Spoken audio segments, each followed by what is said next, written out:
သမစက်ကြမျိုးသမီးကလေးမရွှေယူပါအောင်မရတော်ဘုရားကြီးတရားကြီးမြတ်ကြီးတန်ကြွေးတော်မူပါရန်အကြောင်းဒါရမြတ်ရွတ်ဆို၍လျောက်ထားပေးပါရန်ပန်ကြားအပ်ပါတယ်ခင်ဗျာဆရာတော်ရှင်မြတ်ကြီးဗျာတပည့်တော်တရားကမှများပူတာတပည့်တော်ရွှေယူပါအောင်မတရားတောင်းလျှောက်ခွင့်ပြုတော်မူပါဗျာဘဂဝါစီနာဝါจิตာသာတာယတာရဝနိယဣမလောကမုပါဒာတိဇနောတိတိနုမုတ်တိယဝါဂိတာသဂါယပြပမာတို့နာမချိုးမြမလို့ရအောင်သုရမြာသဂါတရားဖြစ်စေခွဲဝေချင်းသာဝါတာစေရကုန်တော်ရှိတော်မူသောသီနာအာနာ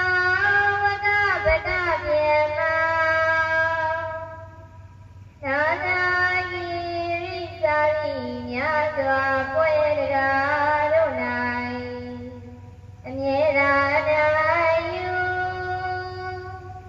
အောင်တော်မူညို့ဖူးတို့ဖြင့်သို့မျိုးပေးချအိုကျေးဇူးတော်ရင်ရှင်တော်မြတ်ဖျားဘဂဝါရှုမြတ်တော်မဆောင်တကူတော်လုံးကျက်တည်းလက္ခဏာတော်တွင်မုတ်ချေသည်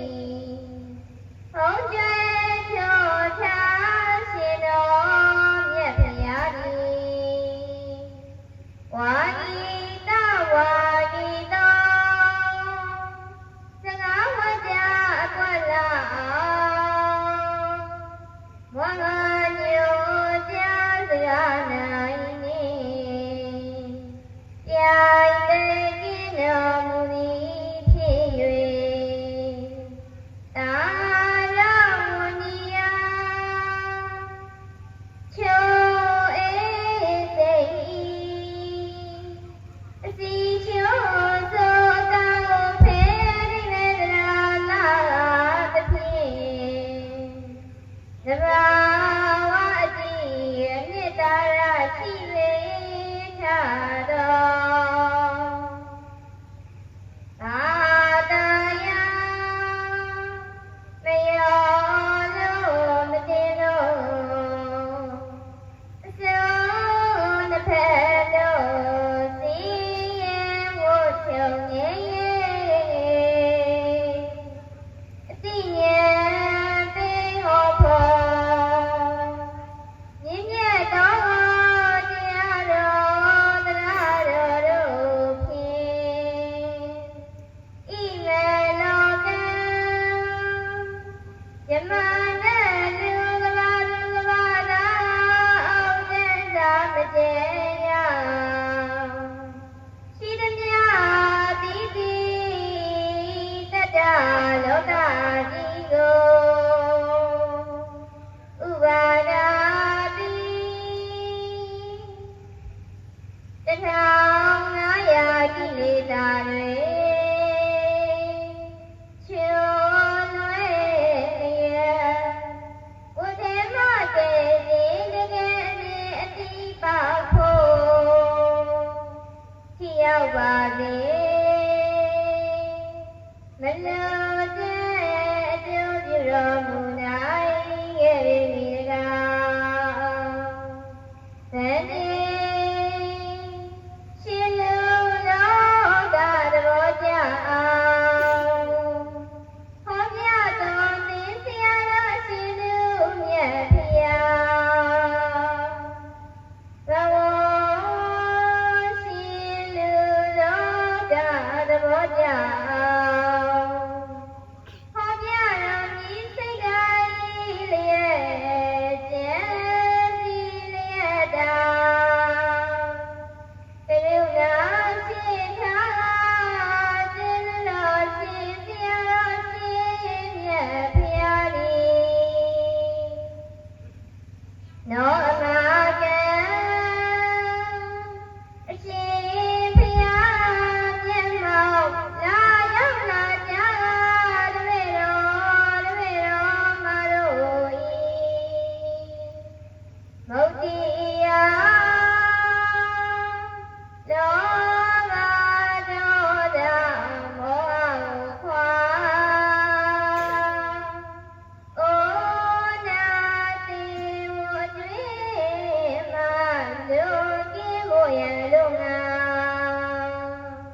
နောမာ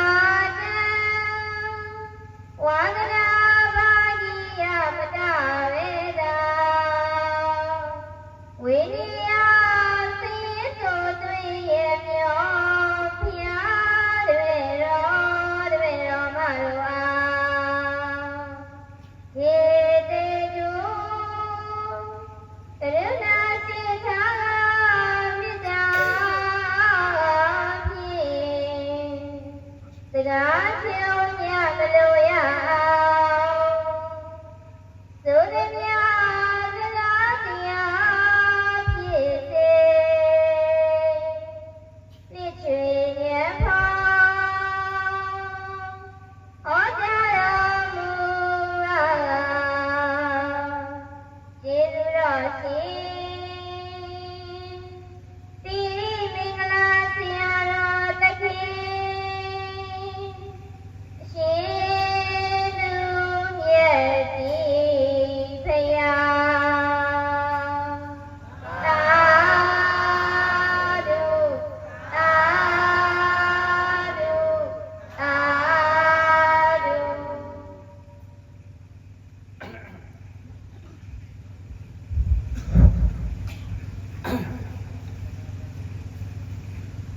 ဒီနေ့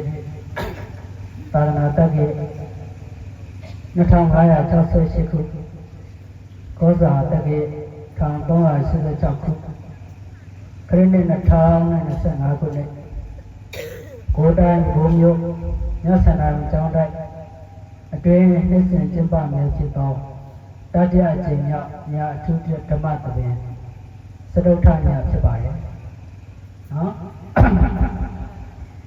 သောတာညမှာဒီနေ့ဘုံဘုံလဲကြလာနော်ဘုံဘုံလဲကြလာပြီဆိုတော့ဂရကမတွေကတရားနာလာကြနော်အာလာနာကြလေတရားနာလာရတယ်ဆိုတော့ဂရကမတွေတိသွားဖို့နားလည်သွားဖို့ဘုံဘုံတော့မှာဟောပေးရမယ့်တောင်းရှိတယ်နော်ဆိုတော့ဒီနေ့ဘုံဘုံဟောမယ့်တရားကဘာတရားလဲဆိုလို့ရှိရင်သူတော်ကောင်းနဲ့ပေါင်းဖက်ပါတဲ့။ဘာလဲလဲ။နော်ပါဠိလိုပြောတယ်။ပန္တိတာနိသသေဝနာတဲ့။ဘာလဲလဲ။မင်္ဂလာတုတ်ထဲမှာပါတယ်။မပါဘူးလား။မင်္ဂလာတုတ်ထဲမှာပန္တိတာနိသသေဝနာနော်။ဘာလို့ပြောလဲ။ပါဠိလိုပြောတယ်။အင်္ဂလိပ်လိုပြောတယ်။ To sustain with the wise နော်။ to associate with the wise ပညာရှိတဲ့ဘာဖက်ပါနော်ဗါလဲလေပညာရှိတဲ့ဘာဖက်ပါဆိုတဲ့ကောင်းစဉ်နဲ့တရားကိုဒီညဦးဇင်းရနေပြီးတော့မှတတ္တလာပတ်တလာတရားဓမ္မတို့ကိုအသိဉာဏ်ပညာတွေရအောင်ဟောကြားပြသသွားမှာဖြစ်ပါတယ်။ဗာတရားလေဗာတရားလေသူတော်ကောင်းတဲ့ဘာဖက်ပါတရားဓမ္မတွေဒီကောင်းစဉ်လေးကိုမှတ်မိသွားရင်ဒီမှာဒီကောင်းစဉ်လေးကိုမှတ်မိသွားမယ်ဒီကောင်းစဉ်လေးကိုမှတ်မိပြီးတော့လိုက်နိုင်မယ်ဆိုရင်တော့မှတရားတော်တော်လေးကြည့်ဆုံးသွားတယ်ဟုတ်ရဲ့လားမကြည့်ဆုံးလားတရားတော်တော်ကြိုက်တယ်တရားတော်တော်ကြိုက်ကြည့်ဆုံးပြီးသွားလိုက်ရတယ်နော်ဆိုတော့ဒီနေ့ဘုံဘုံဟောတဲ့တရားကသူတော်ကောင်းနဲ့ဘာဖက်ပါပန္တိတာနိသသေဝနာ to associate with the wise ဆိုတဲ့ကောင်းစဉ်နဲ့ဟောကြားပြသသွားမှာဖြစ်ပါတယ်။အဲကြောင့်တရားမဟောရင်ဒီမြတ်စွာဘုရားရှင်ကိုရောင်ကြီးနဲ့တကွဒီနန္ဒောနန္ဒ၅ပါးတို့ကိုလူသိဉာဏ်တို့လက်ဆောင်ပြီးတော့ရှိခိုးကြပါစို့။အားလုံးလိုက်ဆိုလိုက်ပါနော်။နန္ဒောနန္ဒ၅ပါးတို့ကိုလူသိဉာဏ်တို့လက်ဆောင်ပြီးရှိခိုးပါ၏ရှင်ဘုရားဒုက္ခဆုံးမတူနန္ဒောနန္ဒာဘာတို့ကိုယုတိယနောလက်ဆုံးကိုရှိခိုးပါ၏ရှင်ဘုရားနန္ဒောနန္ဒာဘာတို့ကိုယုတိယနောလက်ဆုံးကိုရှိခိုးပါ၏ရှင်ဘုရားနန္ဒောနန္ဒာဘာတို့ကိုယုတိယနောလက်ဆုံးကိုရှိခိုးပါ၏ရှင်ဘုရားဘုရားနာဖက်ကပုံနဲ့ကိုယ်တန်ကို ရှင်းလားမသိ ရှင်းပါတယ်ဗျာ ဟုတ်ပြီနော်ရသော်ဘုရားရှင်ကိုရောင်မြတ်ကြီးနဲ့တကွာနန္ဒနန္ဒ၅ပါးကိုရှိခိုးကြောကြပြီးတဲ့နောက်ဦးဇင်းတို့တရားမှာပေါင်းကြပါမယ်မေတ္တာတည်းပို့လို့ကြရအောင်အားလုံးလိုက်ဆုံးမယ်ရာရာမှာအောင်မြင်စွာမင်္ဂလာရှိပါစေ မင်္ဂလာရှိပါစေ တို့ရောမနေကြ တရားမနေကြ ညာလာဝေနေ နာနာဝေနေ ကိုယ်စိတ်လို့ချမ်းမြေပါစေ ကိုယ်စိတ်လို့ချမ်းမြေပါစေ အရိယာစကံတလန်းနိုင်စေ အောင်စေကြောင့်သုတောင်းမြတ်တာဝေ အောင်စေကြောင့်သုတောင်းမြတ်တာဝေ ကျမ်းမာကြောင့်သုတောင်းမြတ်တာဝေ ဓမ္မကြောင့်သုတောင်းမြတ်တာဝေ ချမ်းသာကြောင့်သုတောင်းမြတ်တာဝေ သံသာကြောင့်သုတောင်းမြတ်တာဝေ ရာယာမှာ ယာယာမှာ အောင်မြင်စွာ အောင်မြင်စွာ မင်္ဂလာရှိပါစေ မင်္ဂလာရှိပါစေ တို့မြို့မှာနေကြ ဘုမျိုးမနေကြ ညာလာအဝေနေ နာနာဝေနေ ကိုယ်စိတ်လို့ချမ်းမြေပါစေ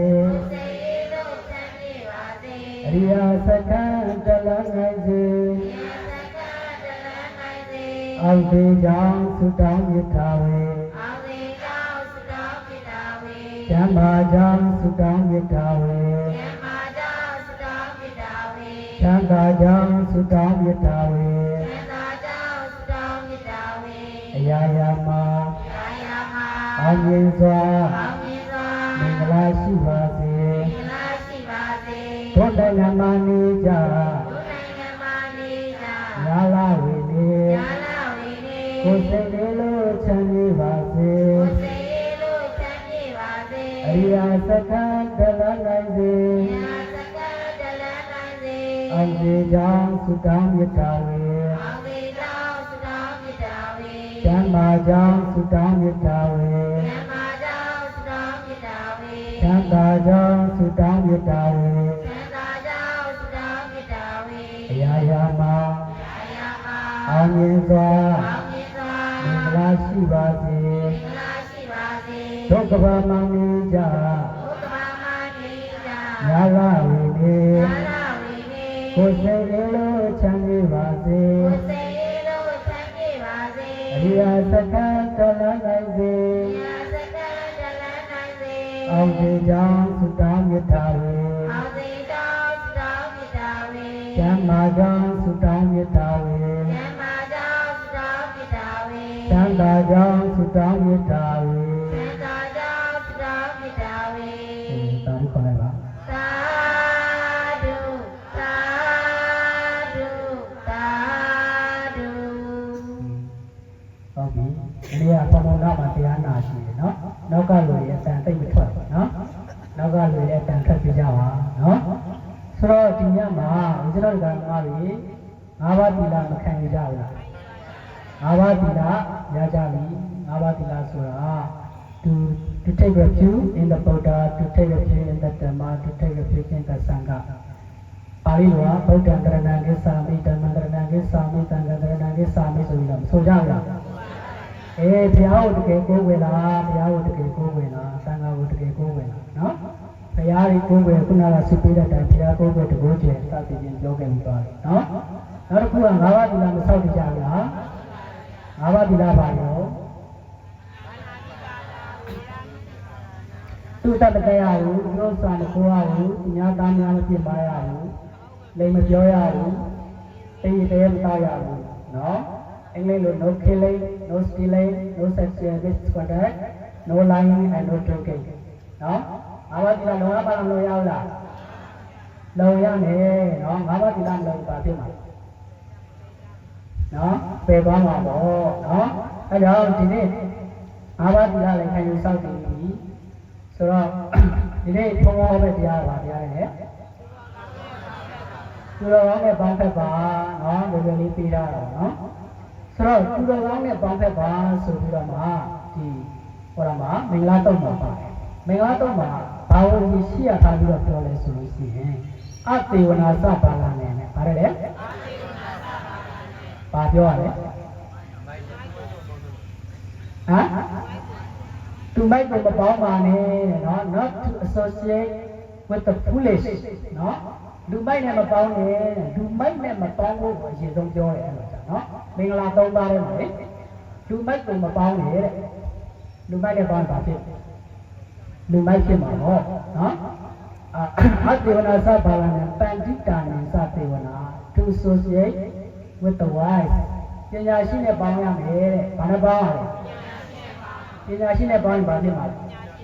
ပညာရှိဖြစ်မှာပညာရှိနဲ့ပေါင်းရလို့ရှိရင်ဘာတွေဖြစ်မလဲဆိုတာနောက်ဆုံးဒီဟာနဲ့ပြန်ပြီးတော့တရားသိမ်းတယ်နော် to associate with the wise ပညာရှိနဲ့ပေါင်းဖက်ပါတဲ့ပူဇာစပူဇာနေရနဲ့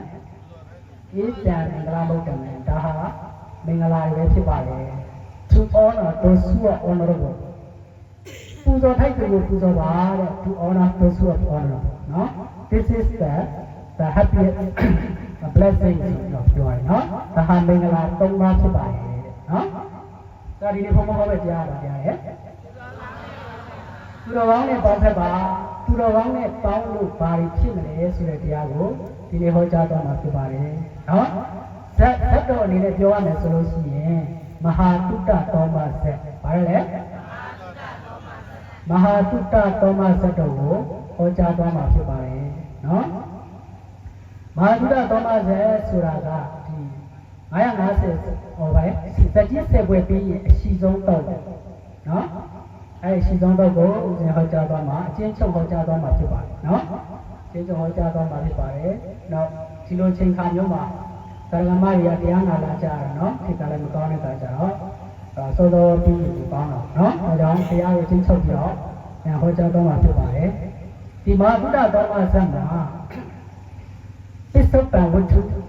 အတိတ်ဝတ္ထုဆိုပြီးတော့ဝတ္ထုနှမျိုးရှိတယ်ဘာဝတ္ထုပစ္စုပန်ဝတ္ထုနဲ့အတိတ်ဝတ္ထုဆိုပြီးတော့ရှိတယ်ပစ္စုပန်ဝတ္ထုကတော့ကျွန်တော်တို့ဓမ္မတွေအားလုံးသိပြီးသားဖြစ်ပါလိမ့်မယ်နော်အဲ့ဒါလေးကိုနည်းနည်းချင်းဆုံးပြောလိုက်မယ်ပစ္စုပန်ဝတ္ထုကဘာလဲဆိုတော့အင်္ဂုလိမာလာအကြောင်းပဲဖြစ်ပါတယ်ဒီအကြောင်းလေအင်္ဂုလိမာလာအကြောင်းကိုအကြောင်းပြုပြီးတော့မှမဟာတုတ္တသောမဇတ်ကိုမြတ်စွာဘုရားရှင်ကိုရောင်မြတ်ကြီးကဟောကြားခဲ့တာဖြစ်ပါတယ်နော်အင်္ဂုလိမာလာကိုဘယ်လိုအကြောင်းပြုလဲဆိုတော့အင်္ဂုလိမာလာကကိုယ်ဝန်တည်တဲ့အခါမှာလက်နဲ့တီတောက်ပါတယ်ဘာတွေတောက်လဲလက်နဲ့တီနေတဲ့အခါကျတော့သူ့ဖေရပုံနာသူ့ဖေရပါလေပုံနာပြည့်တဲ့အခါကျတော့ငက်ကက်ကိုကြည့်လိုက်တဲ့အခါကျတော့တဲ့တိုင်းပြည်ကိုဒုက္ခပေးနေပါနော်ဘာလို့ဒုက္ခပေးပါလဲတိုင်းပြည်ကိုဒုက္ခပေးနေဆိုတော့အဲ့ဒါဘုရင်ကြီးကိုသွားပြီးတော့ပြောဦးတင်တယ်ဒီနေ့မှာနော်သူ့ရဲ့အမျိုးသမီးမှာကိုယ်ဝန်တင်နေတဲ့အသားကကြီးလိုက်ရင်ဘုရင်ကိုဒုက္ခပေးနေတယ်အဲကြောင့်ဘုရင်ကြီးခုခင်ကရှင်းကျင်နဲ့ရှင်းပါနော်ကြီးလာမှသူကအတိမပေးဘူးဆိုရင်တစ်မျိုးလုံးတစ်ဆွေလုံးပြုတ်သွားနိုင်တယ်သူကသောအတိပေးထားတယ်ဆိုတော့သူ့မှာတာဝန်မရှိတော့ဘူးနော်တာဝန်ရှိသေးရဲ့လားတာဝန်မရှိတော့ဘူးအဲ့တော့အဲ့လိုပြောတဲ့အခါကျတော့ဘုရင်ကြီးကဗာနေလဲဆိုတော့သူတယောက်တည်းတော်လိုက်ပါလားအဖွဲ့နဲ့တော်လိုက်ပါလားတယောက်တည်းတော်လိုက်ပါဘယ်ရောက်လဲတယောက်တည်းတော်လိုက်တယောက်တည်းဆိုပြီးစိုက်သွားထားလိုက်ရင်ကြီးဆိုပြီးတော့ထားလိုက်တာတော့ကြည်ရွယ်ရောက်တဲ့အခါကျတော့ပညာတော်တင်သွားတယ်နော်ပညာတော်တင်သွားတဲ့အခါကျတော့အင်္ဂလိပ်မှာလာသူ့ရဲ့နာမည်ကအဟိတကဘာလဲအဟိတကဆိုတာမညင်းဆဲသူဆိုပြီးတော့တိတ်ပဲရဘာလဲမညင်းဆဲသူဆိုပြီးတော့တိတ်ပဲတက်တော့ပညာတော်တင်တဲ့အခါကျတော့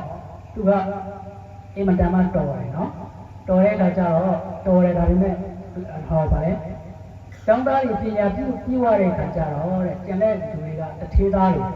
နော်ရှင်ငွေတွေနဲ့လက်ဆောင်ပန်နာတွေနဲ့ကြောကြတယ်နော်လက်ဆောင်ပန်နာတွေနဲ့ကြောကြတယ်သူကကျတော့ကြောစရာမရှိသူမိဘတွေကလည်းမှားလိုက်တယ်ဆရာစကားကိုနားထောင်ဘာနားထောင်လဲစကားကိုနားထောင်ဆိုတော့အဲ့မှာဘာဖြစ်လဲဆိုတော့အင်္ဂုလိမာလာကအဲ့မှာသူကအရန်နဲ့တော်တယ်သူကဆရာကလည်းပဲချစ်တယ်နော်ဆရာကတော်ကလည်းပဲချစ်တယ်နော်ဘာမှမလို့ချစ်တယ်အဲ့လိုချစ်ခင်တဲ့အခါကျတော့ဆရာကလည်းဖေပါပေးတယ်ဦးစားပေးတာနော်ဆရာကဦးစားပေးတယ်ဆရာကလည်းပဲချစ်တယ်ဆရာကတော်ကလည်းပဲချစ်တယ်ရှင်းလားမသိဘူးတဲ့ရှင်းတယ်နော်ဆရာကလည်းချစ်တဲ့အခါကျတော့ကျန်တဲ့အကြောင်းသားတွေကမနာလိုကြဘူး jealousy ဖြစ်တယ်အင်္ဂလိပ်လိုပြောရင် jealous ဖြစ်တယ်ဘာဖြစ်လဲမနာလိုဖြစ်တဲ့အခါကျတော့ဆရာဒီကောင်ကဆရာမင်းမနဲ့ပါလို့ထင်တယ်ဆ ဆရာမျိုးသမီးနဲ့ဘာလို့ဖြစ်နေလဲထင်တယ်ဆိုတော့ဆရာပထမပိုင်းမှာမယုံဘူးယုံရလားမယုံဘူးနောက်တစ်ခါလည်းနောက်တစ်ယောက်ကလည်းအဲ့လိုမနာလို့ပြောတယ်နှစ်ခါပြောသုံးခါပြောဆိုတော့ယုံရောယုံလဲယုံရောအဲ့မှာနော်အဲ့ယုံတဲ့အကြောင်းလေးကိုပြောပြအောင်လူတွေရတယ်ဟုတ်ကိုယ်တိုင်သိထားရတာလည်းပါသူများပြောပန်များလို့ရှိရင်မဟုတ်တာကိုအဟုတ်ထင်တယ်ဥပမာကိုပြောရမယ်ဆိုလို့ရှိရင်တစ်ခါတော့ဟာတဲ့မုတ်ဆိုးတယောက်ကတမင်ကိုသူကိုယ်တိုင်တတ်လာတမင်ကိုသူကိုယ်တိုင်တတ်လာတဲ့ကကြတော့လမ်းမှာကောင်လေး3ယောက်တော့တွေ့တယ်အဲ့ဒီကောင်လေး3ယောက်ကဒီတမင်ကိုလိုချင်လိုက်ကကြတော့ဘာလုပ်လဲဆိုကြံဖန်ကြံလည်းမဖက်ပဲနော်ဘလို့ကြံဖန်လဲဆိုတော့တယောက်တနေရာကြီးခွဲပြီးတော့မှနော်သူ့ကိုပြောတယ်ဒီမှာအတင်မိတ်ဆွေဘာလို့ခွေးတကောင်ကြီးကိုထမ်းလာတာစက်တင်ရှိပါဘူးပြောတယ်သူထမ်းလာတာပါလေတမင်ပဲသူကိုယ်တိုင်ပဲတက်လာတယ်ဟာမဟုတ်ပါဘူးကွာငါကိုယ်တိုင်ပဲတမင်ကိုတက်လာတာနော်အဲ့လိုပြောမပြောဘူးနောက်တနေရာကျနောက်တစ်ယောက်ကပြောဟာတင်မိတ်ဆွေဘာလို့ခွေးတကောင်ကြီးထမ်းလာတာလဲစက်တင်မရှိပါဘူးမင်္ဂလာမရှိပါဘူးခွေးတကောင်ကြီးထမ်းလာပါလေဆိုတော့အမဟုတ်ပါဘူးကွာငါကိုယ်တိုင်တက်လာတာဒါတမင်ပါနော်ဒါပေမဲ့သူ့စိတ်ထဲမှာနည်းနည်းတော့ဖြစ်လာတယ်သူလည်းပဲဒီတယောက်လည်းပဲတော့ခွေးတကောင်လို့ဒီတယောက်လည်းပဲခွေးတကောင်ဆိုတော့တန်တရားတော့ဖြစ်တယ်နော်တန်တရားဖြစ်လားဖြစ်တယ်နောက်တယောက်လည်းထပ်ပြီးတော့ပြောသူမနေနိုင်တော့ပြချတာနော်သူကိုယ်တိုင်တက်လာတဲ့ဒီတမင်ကိုတမင်ပါလို့သူကိုယ်တိုင်မယူထားပဲနဲ့သူများပြောတာကိုယုံပြီးတော့နှစ်ခါပြောသုံးခါပြောဆိုတော့ယုံသွားတာယုံသွားတော့အဲ့မှာတမင်ကိုချတာလေကျန်တဲ့လူတွေကတမင်ကိုယူသွားအောင်နော်ပြောချင်တာကပြောပဲများရင်ယုံတယ်ဆရာကသူ့တစ်ဖက်ကိုချစ်ပေမဲ့ယုံတယ်သူများကမနာလို့ပြောတဲ့ခါကျတော့ယုံသေးရဲ့လားမယုံတော့ဘာပြောလဲဆိုရင်နောက်ဆုံးမှာသူကကြော့ကြလည်းမရှိတဲ့ခါကျတော့မင်းအဲ့ဒါဆိုရင်ငါ့ကိုလက်ညှိုးတစ်ထောင်နဲ့ငါ့ကိုကြော့နိုင်လားဘာနဲ့ကြော့ခိုင်းတာလက်ညှိုးတစ်ထောင်နဲ့ကြော့ခိုင်းတယ်အဲ့ဒါသူ့ကိုကောင်းတဲ့ချင်လို့လားမကောင်းတဲ့ချင်လို့သူ့မိမနဲ့ဖြစ်နေပြီလို့သူမှတန်တရားဖြစ်သွားတယ်တန်တရားဆိုတာကြောက်ဖို့ကောင်းလားနော်မိတ်ဆွေတကယ်ချင်းတွေကနေပြီးတော့ဒီတဲ့ဂုံချောစကားပြောတာသူများဘဝကိုပျက်စီးစေတယ်အင်မတန်မှကြောက်စရာကောင်းတယ်အင်မတန်မှလည်းအာဟုကိုကြီးတယ်နော်အဲကြောင့်ဂုံချောတဲ့စကားကိုဘယ်တော့မှမပြောပါနဲ့ဟုတ်ဒီဖြစ်စေမဟုတ်ဒီဖြစ်စေနော်သူများကိုချစ်ပြေခြင်းတဲ့စကားတွေကိုဘယ်တော့မှမပြောပါနဲ့အဲ့လိုနဲ့သူတိုက်ခိုင်းလိုက်တယ်ဆိုတော့လက်ညှိုးတစ်ထောင်တယောက်ပြီးတယောက်တက်လာလိုက်တာနော်တယောက်ပြီးတက်လိုက်လက်ညှိုးဖြတ်လိုက်တုံးပေါ်တင်ထားလိုက်ကြီးကန်းချီသွားလိုက်စွန်အားချီသွားလိုက်နဲ့အရောက်တစ်ခါမှမပြီးတော့နော်အဲ့မှာသူကအကြံရတယ်နော်ငါးတီလာတဲ့ကြာငါးတီတဲ့လူငါးတွေကိုဖမ်းပြီးတော့မှကျိုးနဲ့တင်ထားတဲ့လူတွေတွေ့တဲ့အခါကျတော့သူလည်းအကြံရပြီးတော့လက်ညှိုးတွေကိုကျိုးနဲ့တင်ပြီးတော့မှလက်သေးကိုဆွတ်ထားနော်မပြောက်သွားဘူး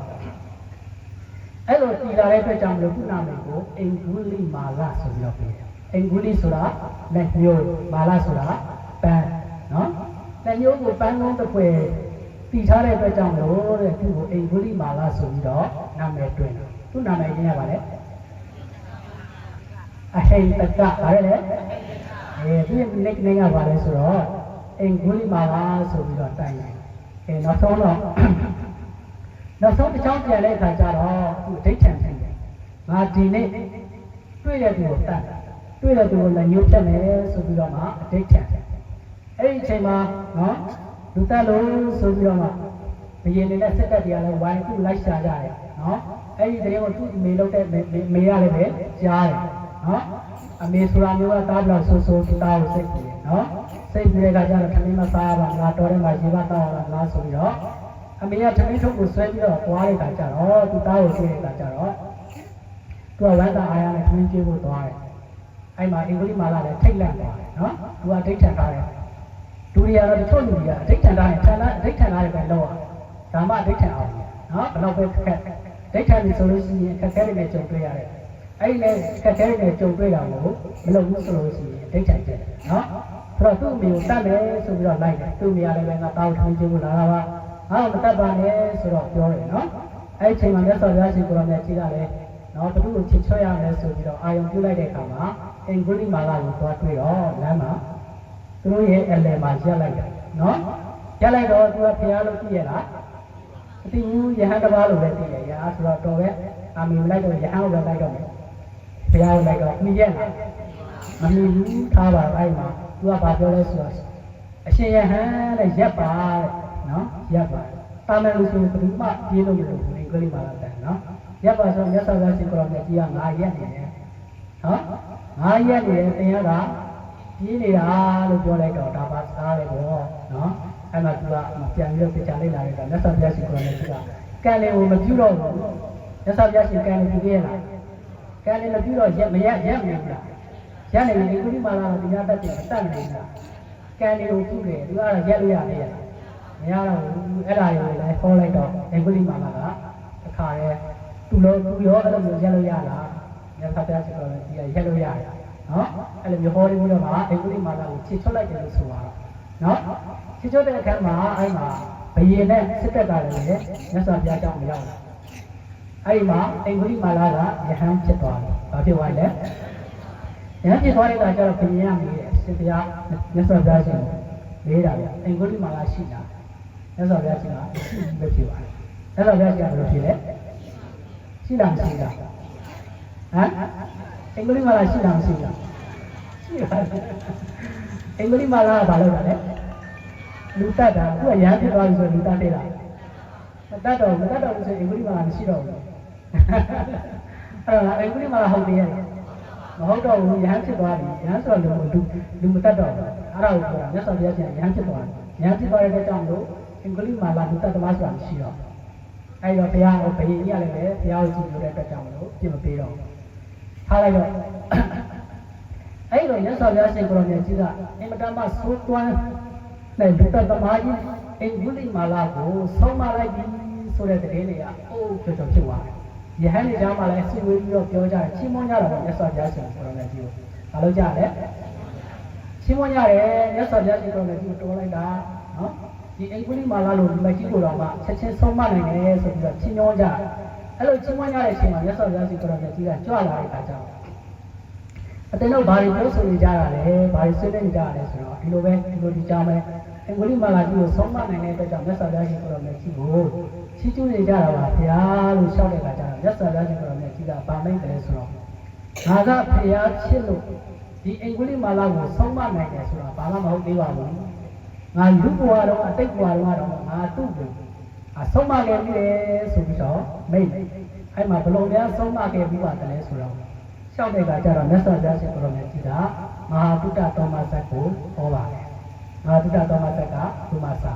နော်ဘာတက်တယ်လဲမဟာတုတ္တသောမဇတ်ကိုဟောတယ်နော်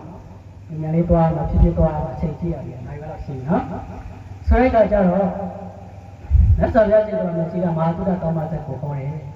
ဟိုးရေတော့ငါတဲ့နော်ဇမရမင်းသားနဲ့တုတ္တသောမမင်းသားတို့ဟာတက္ကသိုလ်ကြီးကိုပညာသင်သွားကြတယ်။ပဲကြည့်သွားတယ်။တက္ကသိုလ်ကြီးဒီမှာတော့ဟောတာကိုပြောတာမဟုတ်ဘူး။တက္ကသိုလ်ဆိုတာတက္ကစီလာဆိုတာမြို့ပြောတာ။နော်ဒီမှာတက္ကသိုလ်ဆိုတာ University ပြောတာနော်တက္ကသိုလ်ပြောတာ။ဟိုမှာကတက္ကစီလာဆိုတာမြို့ပြောတာ။အဲဒီမြို့မှာသွားတယ်နော်။တက္ကသိုလ်ကိုပညာသွားသင်ရတဲ့အခါကျတော့ခုနကဇမရမင်းဆိုတာပေါ်ရိကာရဇမရမင်းရတယ်လေဇမရမင်းနဲ့ဖယားလောင်းကတုတ္တတော်မှာဖယားလောင်းကဘယ်လိုတုတ္တတော်မှာတော့တဲ့တက္ကသိုလ်ကြီးကိုပညာသွားသင်ရတယ်အဲ့မှာမြို့အဝေးနားမှာဇေယျတစ်ခုမှာသူတို့နှစ်ယောက်သွားတွေ့တယ်နော်သွားတွေ့တဲ့အခါကျတော့ဒီလိုပဲဘာကြဘယ်လိုသွားမလဲလို့သိဆက်တဲ့အခါကျတော့ပညာတော်သင်ခြင်းအတူတူပဲဆိုပြီးတော့သူတို့နှစ်ယောက်ကအဲ့မှာသိသွားကြတယ်တက္ကသိုလ်မှာတုတ္တတော်မှာနေရာအင်မတန်မှဉာဏ်ကောင်းတဲ့အတွက်ကြောင့်မလို့သူကချက်ချင်းတက်စာသင်လို့ရှိရင်တထွာပြရင်တလန်နေတယ်နော်ဒီလိုကံမရောတထွာပြရင်ဘယ်လောက်နေလဲတထွာပြရင်ဘယ်လောက်နေလဲတထွာပြမှတော့တထွာပဲပြင်တာဟောဟုတ်တယ်မလားတထွာပြရင်တထွာအဲ့တော့ပညာရှိဆိုတာအဲ့လိုပညာသင်လိုက်တာကြတော့တထွာပြရင်တလန်နေတယ်သူကသုတ္တတော်မှမင်းပညာရှိတော့နော်ဆိုတော့တာရိပုတ္တရာဆိုတာလည်းပဲဒီတိုင်းပဲနော်မြတ်စွာဘုရားရှင်ကိုရောမြတ်ကြီးကပဋ္ဌာန်းကျမ်းတော်ကြီးကိုနတ်ပြည်မှာ3လတိုင်ဟောတယ်။အဲဒီမှာရှင်သာရိပုတ္တရာကိုအကျဉ်းလေးဟောလိုက်တာနဲ့ရှင်သာရိပုတ္တရာကအကျဉ်းနေတယ်အကုန်လုံးနားလည်သွားတယ်နော်။ဆိုတော့သုတ္တတော်မဟာအင်မတန်မှပညာဉာဏ်ကြီးတဲ့အတွက်ကြောင့်ချက်ချင်းတက်တဲ့အတွက်ကြောင့်